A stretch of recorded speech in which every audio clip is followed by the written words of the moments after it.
journaliste ivoirien.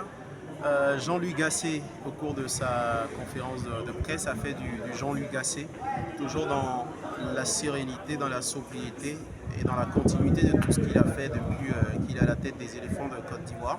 C'est-à-dire donner des informations, mais sans donner d'infos vraiment sur certains éléments qui peuvent être utilisés par l'adversaire. Aujourd'hui, on a vu un coach très serein qui parlait, mais surtout un coach respectueux de l'adversaire qu'est la Guinée-Bissau, parce qu'il l'a dit, c'est une équipe de la Guinée-Bissau qui a battu le Nigeria, de laquelle il faut se méfier bien évidemment.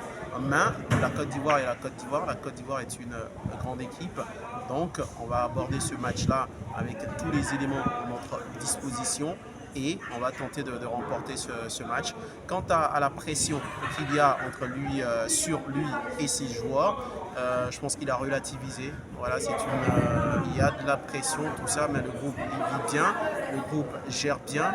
Et pour parler comme Franck Kessié, c'est un match très important, mais ils le savent, les éléphants de Côte d'Ivoire, et ils gèrent très bien également la situation.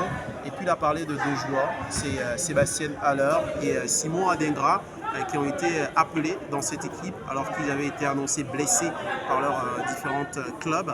Il a dit qu'ils ont rechaussé les crampons, ils ont commencé à courir avec les autres, mais ils ne sont pas aptes pour demain face à l'équipe de la Guinée-Bissau.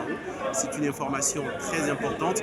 On lui a demandé de savoir est-ce que Haller sera prêt contre le Nigeria. Il n'a pas voulu donner de réponse, il a juste dit qu'on verra. C'est donc une conférence de presse qui a été tranquille pour le sélectionneur, qui peut donner beaucoup de confiance à la population ivoirienne sur les certitudes de cette équipe de la Côte d'Ivoire.